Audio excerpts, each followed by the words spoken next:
Okay, hello everyone, and welcome to the first episode of Data Banter, Conspiracy Edition, with Alex Boast and Alasdair Moore of IDS. We settled on the medium of podcasts after Alasdair told me he finds audiobooks too hard to read. In this episode, it would just be the two of us. But in future, we want to host guests from the data domain to share their, slightly controversial or slightly difficult views, assuming we're not all far too tremendously busy waiting for lockdown to end. So my name is Alex. I'm in the marketing team at IDS. I am going to follow a little bit of a script for this, but Alasdair has not seen it. He does not know what's coming up. Anyone who's enjoyed his performance on Come Dine With Me knows he is an authentic, hilarious man. So I'm hoping his reactions to some of what we're going to talk about are going to be hilarious. We're going to talk about... Alex, you told me this was a wine show. God damn you. God damn you. Make you talk about data, man. I mean, I know how much you hate it. I'm going to try and get you to spell some stuff in one episode as well. But anyway... We're going to talk about the relevance of data to our daily lives in this episode with a specific slant on all those wonderful conspiracy theories we've been hearing about. And we hope you'll enjoy it. Al, do you want to give a quick soundbite about who you are? Yeah, absolutely. I'm the co-founder of the IDS group with James Breers, who's the other co-founder, who we set up in 2015. And we do give certainty in those situations where uncertainty is to help customers progress what they're doing effectively. So we give certainty to our clients. Cool. Okay. Speaking of certainty, we're gonna start up by talking about a principle. So, are you familiar with the principle of Occam's razor? So this is obviously an honest podcast, so the answer is no. So I'll let you talk to me about it. Okay. Unless it's something to do with Gillette, which I doubt it is. No, it's not a real razor. It's a philosophical principle. So basically, the theory of Occam's razor can apply to data management, but it can also apply to life. The theory is that the most likely explanation is the simplest one, right? You've probably heard it said like that before. So what I want to tell everyone about is something I heard about the other day that made me feel a lot better about the state of the world and all these conspiracy theories, all this negativity, all this kind of like sniping about data and how crap everything is. And there's actually a thing called Hanlon's razor, right? I'll put how that's spelled up somewhere. But Hanlon's razor, and this is really important for Alasdair, says that do not put down to malice or evil what can easily be attributed to stupidity. So when I first heard that... So am I evil or stupid, Al? Which one am I out of the two? I don't think you're evil. I don't think you're evil at all. I think you're a very nice man. And when, there's these people going, they faked the bloody moon landing, whatever. No, people are stupid, and that's the thing. There's not evil going on. There's stupidity going on. Now, Al, I hope you're going to get this right because we haven't rehearsed this. But what is the key to defeating stupidity? Knowledge enablement. Yes, information, correct. Also known as data. Right? True knowledge enablement, not storytelling, and storytelling is completely different.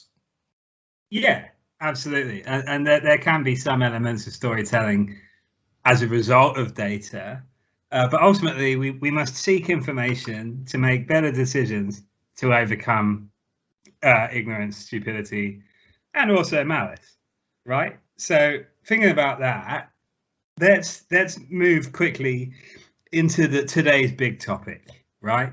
There's this little virus called COVID-19. I assume you've heard of it. Absolutely. Right? Not had it yet, but yeah, definitely heard of it. Yeah, I mean, it felt like it was closing the net for a little while, didn't it?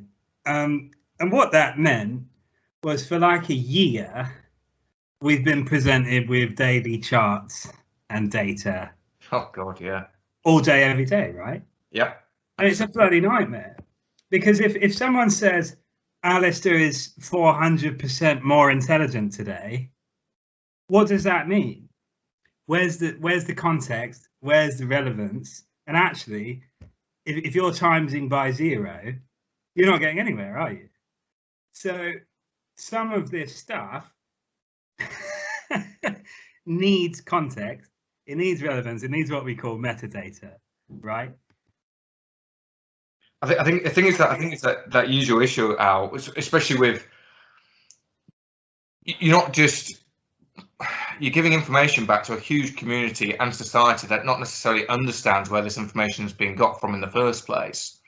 So when you had the governments, not just the UK government, governments around the world, trying to give insights to those who aren't close to it, what is actually going on and what could be the potential risks, they didn't portray or give that information in a clear or concise manner, nor did they give the context behind how they ingested that information.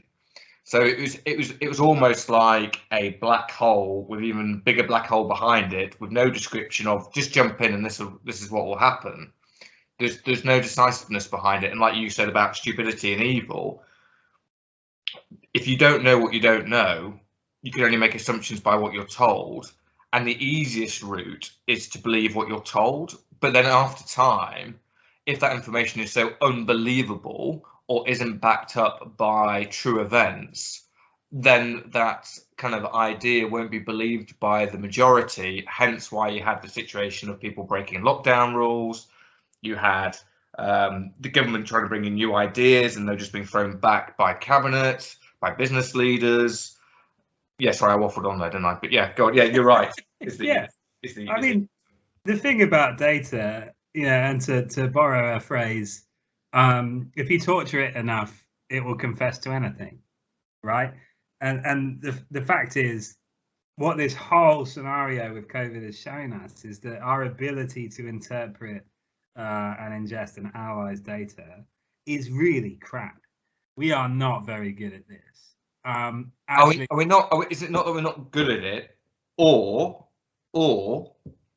is it because we knee-jerked initially and didn't do enough preparation and understanding of how we can congest the data, where we need to congest the data from, to get the outcomes and results to be able to relay it back to the public? And I think it's two different things. I think we have capable people, we have the technology to be able to do it. We're just missing that kind of gap of the process to ingest the data, analyze the data, and then report it in a manner of which the majority can understand, deliver it to the majority where they understand it, and give the confidence in the data. News leaks by the Daily Mail with the Excel spreadsheet scandal, for example, doesn't create confidence in a process whereby if they got it right, and nobody ever gets it really right first time, but before they started reporting that data, maybe they should have just gone, let's do a few test runs first, A/B testing, for example, and make sure what we're delivering to the public is correct. Because otherwise you just have chaos and mayhem. And that's what happened. We've ended up with. Absolutely. So you make a really good point there, and I see you're being all smart now because we called you stupid at the beginning. Good job. Yeah, you're absolutely right. A failure to prepare is preparing to fail. Absolutely. And some degree of credibility should have been given to the reporting of the data. They could have hired a chief data officer or that type to represent how the data has got where it has. Otherwise, you just got to take it at face value. And those of us who know data are sort of going, well, I don't want to take it at face value. I want to drill down. I want to use a tool to profile the hell out of this and understand what's actually going on. And because we can't do that, you've got two camps, haven't you? You got people who say it's way worse than it is, and you've got people who say it's not as bad as it is. You got nobody really who knows the truth, which is really challenging, and hence all this conspiracy. I mean, the most ridiculous by far was, I don't know if you heard about this, Al, but the idea that 5G was spreading COVID.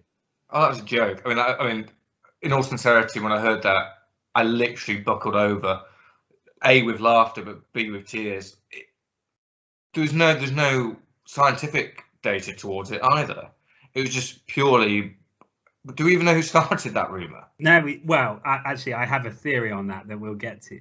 But to your point there, what's really amazing about the 5G data conspiracy is two things. One, that it's possible at all that you know, human technology has got to that point.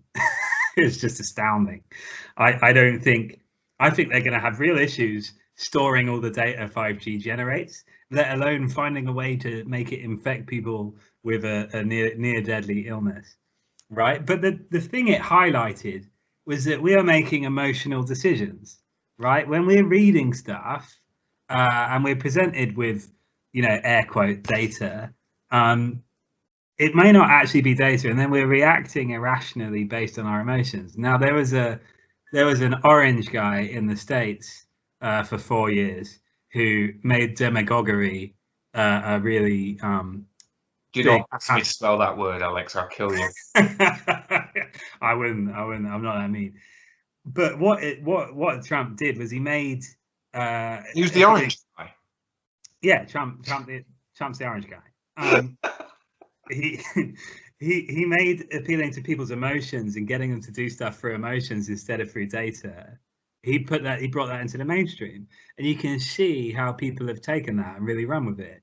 So instead of people saying, "Oh, I'm going to make up my own mind, do my own research, look at the data," they're just going, "That pisses me off, so I'm gonna go and protest, or I'm gonna storm the Capitol building, or I'm gonna share some angry Facebook posts." I mean, all of it amounts to impotent rage. But you're kind of blending data and social media there, because as we all know and all seen the latest shows that come out on Netflix and other channels of media, there's a real problem in the world now of social bombardment and social ethics of sharing news. And it's, I don't want to get into it too much because we're talking about data, but I think the social media world are highly to blame for false data coming into social media channels and influencing people. We saw the Cambridge Analytica this year, or was that last year? A couple of years of blending. Yeah, a couple of years ago. I think it's not necessarily using people's emotions to get outcomes. It's the storytelling process that probes those emotions to get outcomes. And I get what you're saying about people being emotionally driven. A lot of people, well, the majority of people do lead by their emotions because it's that kind of initial instinct without looking at the data. You know, great example, Charge of the Light Brigade. You know, you had the guy in charge saying to his guards, right, charge that cannon fodder, because if we don't do that, we're going to get exploded or blown up or dead. And eventually that's what happened, because there was no data behind it. He didn't take into account that they were going up a hill. They didn't take into account that they were charging into more cannons than there actually were. And he just absolutely massacred a brigade of cavaliers, which was, you know, if he actually looked at the data rather than going on emotion, it would be a different outcome, and they might have won the battle. So what we're talking about there is this context piece, this wider, bigger picture. And it's interesting what you say about social media being different to data, because when you sign up for Facebook, you have to verify your account, right? You have to prove your identity. You have to have a valid email address. There's a degree of validation going on. And in data quality, validation and verification of emails is huge, right? It's a huge thing, but it doesn't continue. It doesn't say before you do a post, oh, is this valid, true information you're about to share, or is it a meme, or is it, you can't categorize a post. You know, like in ads, you now see a thing that says this is a sponsored ad. That's a good step towards verifying stuff. But anyone can go on there and say anything, and then it's within their right to go in there and turn it off if they don't like it, which is really quite a powerful thing. So that leads me really nicely into these next points. So for 5G to work, and this is, you know, 5G is many orders of magnitude faster than 4G. It's gonna, really make the amount of data that is captured and stored. It's gonna be crazy. Al, I think it's just on that. With 5G, yes, it's going to enable this capability, but people aren't getting it right now with 4G, let alone 3G, 2G, 1G. It doesn't matter what G you have. That sounds like a rapper, but it doesn't matter what G you have if you don't have the basics right to be able to get the most out of your data. It doesn't matter what you have. See, that is such a good point. It's irrelevant. It's irrelevant. It leads me really nicely. So there are these three conspiracy theories at the moment. There's COVID, there's the 5G, and then there's this thing. Is COVID what, in the sense of when it came out of China? Oh, sorry. No, I meant it has given rise to new conspiracies. Right. For instance, being man-made, or using vaccines to switch off people's baby makers.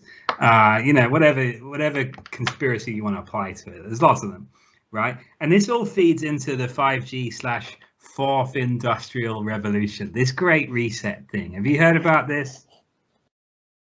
I haven't, to be honest. I must be living under a stone at the moment. It must be. It's massive. It's everywhere at the moment, and it's hilarious. It's this idea that the plutocratic, incredibly wealthy elite are sort of creating our futures for us.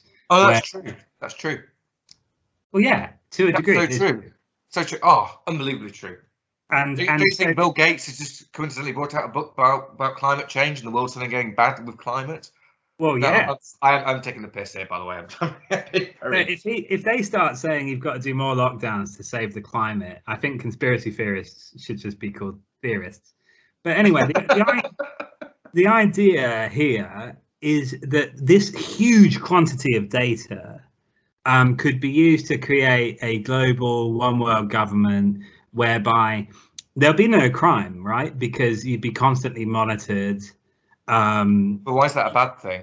I'm not saying whether this is a true conspiracy theory or not, but I'm saying if there is less crime, is that a bad thing? Well, let's look at it this way, right? There's going to be people pissed off on either sides of the argument, and some people in more authoritarian countries than our own Great Britain quite like the safety. China. Yeah. Sorry. It's very safe for those guys, right? Apart from the ones getting disappeared, everyone else is pretty safe. They've got the most amount of people ever. They feed them all. Good job.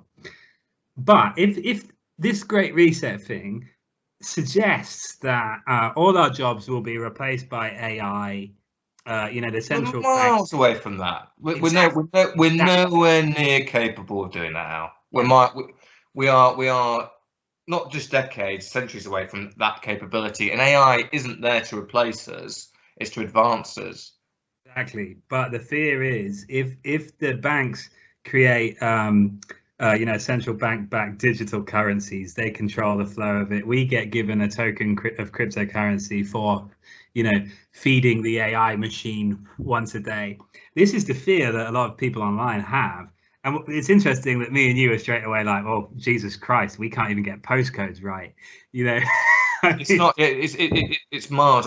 And if you think about the governments, the regulatory bodies are anti-cryptocurrencies. They're anti-digital currencies because they lose that control that they have on the other side, which is fiat. And it's also, you got to think about non-fiat and fiat currencies, which are two different things, which is a fixed, tangible asset, which cryptocurrency isn't at the moment. Cryptocurrency is a long way off being something that's tangible. What are you actually buying with cryptocurrencies? Even the likes of Elon Musk are now turning around saying, I think cryptocurrencies and Bitcoin have kind of overpriced now, even though they've just invested fortunes as a business. So yeah, I think that kind of conspiracy theory is way off the mark. And that's what we're here to say, right? Is it's very easy to come up with this theory and be like, oh yeah, in the future we'll all just feed the machine, and everything will be data. And it's like, Jesus Christ, no. The Matrix has a lot to answer for.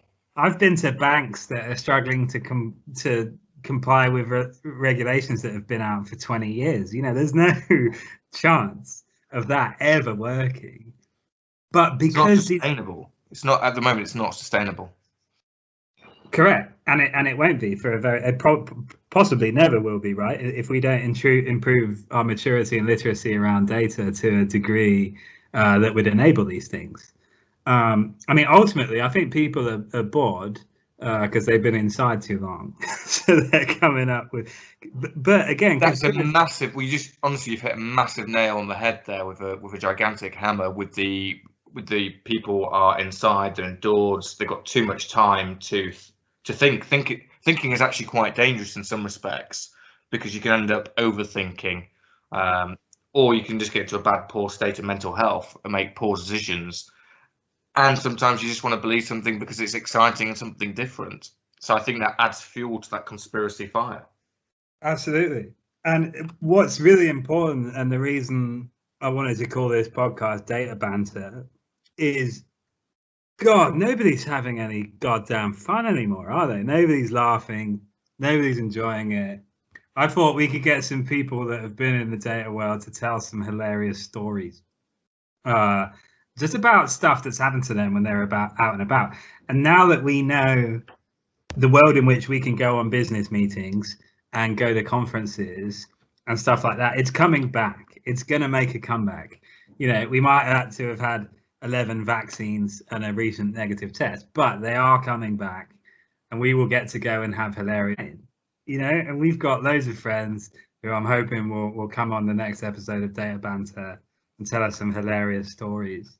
Because the world needs it. The world needs to laugh, you know. And I can tell all manner of really terrible data jokes. But it's better to hear it. So down. Exactly. I think it's better to hear it from people that aren't me. But yeah, so in sort of summary and summation. I've got a quick one for you, Al, before we go into some information. We talked about all this podcast has been about conspiracy and conspiracy theories. How many conspiracy theories do you think in reality are actually backed by proper data and not stories that have been told out of context? So the old phrase, why ruin a good story with the truth? Yeah. I have a great one for this. I have a really good one for this. You know how, I mean, it's terrible. We're not making light of this in any way, but that thing, what happened with the Twin Towers, where they got hit by planes and blew up, people profiled data around the amount of fuel in the planes at the time they would have crashed to figure out if there was enough fuel inside the planes to create as big an explosion as at the temperature that it got to destroy the towers, right? And that their conclusion was there wasn't enough fuel, it wouldn't have burned hot enough. The tower must have been blown up from the inside at the same time as it was hit by the plane to go down the way it did. Now that's a bit of a conspiracy theory, isn't it? It is, but then they're not going to that next step, are they, and saying, and we checked out to see who planted the bombs within the building to blow the building up in that way. But I get what you're saying. They use data to have an argument of what if or how, or is this how it went down? Oh, that sounds bad, doesn't it? How it went down, but you know what I'm saying. That was really bad, wasn't it? But that was how it went down. Yeah. Yeah, but do you know what I mean? Between stories and data itself. Indeed. So I think what we've learned through our brief dive into all the sexy conspiracies is that none of them could be true or work because nobody could manage the data correctly. Now, what we will have in the future, I believe, and this is a little bit conspiracy theory, so forgive me, is that in order to have the same amount of options we had before, for instance, seeing friends, going to the pub, attending a wedding, getting on a plane, we are going to have to give away more information. We have to give away more data in exchange for the same value that we accustomed to getting. And the same thing happens online as it does offline. So for instance, I took a coronavirus test at this place on this date. It came back negative at this time. And now I want to go to the pub.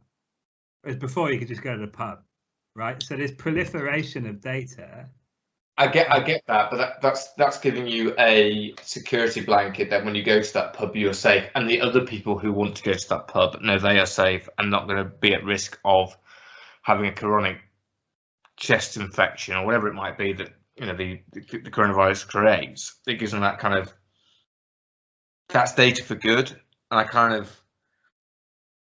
I'm on the fence on that one, if I'm honest. In closing, if you liked it, follow us on LinkedIn, tell us to do more, tell us what you like, what you didn't like, tell us your funny stories, come on the podcast, open invite, come and tell us crazy stuff that's loosely related to data, ideally, but ultimately we just want to hear hilarious stuff. It would be nice to have intelligent discussion around data as well, but it's not always possible, and that's fine. So yeah, if you're interested in learning more about data, please check out the iData Academy. If you're looking at technology, we've got a pretty cool tool as well.